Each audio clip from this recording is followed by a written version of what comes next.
Hello guys, ഒരുപാട് പേര് ചോദിച്ചൊരു ക്വസ്റ്റ്യൻ്റെ കുറച്ച് ഇൻഫർമേഷൻ തരാൻ വേണ്ടിയിട്ടുള്ളൊരു വീഡിയോ ആണത്. Belly button piercing, that's our topic for the day. As you can see, I do have a lot of piercings. ഇവിടെ 1, 2, 3 ഇതുണ്ട്, പക്ഷേ ഇതിൻ്റെ ഞാൻ ഊരിക്കളഞ്ഞത് കൊണ്ട് ആ ഹോള് ക്ലോസ് ആയി വരുന്നു. അതുപോലെ തന്നെ ഇപ്പുറത്തെ സൈഡിലും ഉണ്ട്. അതിൽ മൂക്കുത്തി ഈ ഒരു പിയർസിംഗ് ഉണ്ട്. പിന്നെ ഏറ്റവും അവസാനമായിട്ട് ചെയ്താണ് ഈ belly button പിയർസിംഗ്.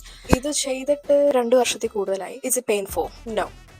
Comparing to all my other piercings and my tattoos, എൻ്റെ ലീസ്റ്റ് പെയിൻഫുൾ ആയിട്ടുള്ള ഒരു സംഭവം എന്താ വെച്ചാൽ ഞാൻ പറയും ഈ പിയർസിംഗ് ആണെന്ന്. ഞാൻ വിചാരിച്ചത് ഏറ്റവും വേദന ഉണ്ടായിരിക്കും എന്ന് വിചാരിച്ചു, പക്ഷേ ഗണ്ണല്ലല്ലോ, ഇത് അവർ സൂചി വെച്ച് കുത്തുമായിരുന്നു ചെയ്തത്. ഹീലിംഗ് പ്രോസസ്സ് 6 മാസത്തിനുള്ളിൽ എൻ്റെ ഹീലായില്ല. എൻ്റെ അറ്റ്ലീസ്റ്റ് 1 year എങ്കിലും എടുത്തു എൻ്റെ ഒന്ന് ഫുള്ളി കംപ്ലീറ്റ്ലി ഒന്ന് ഹീൽ ആവാനായിട്ട്.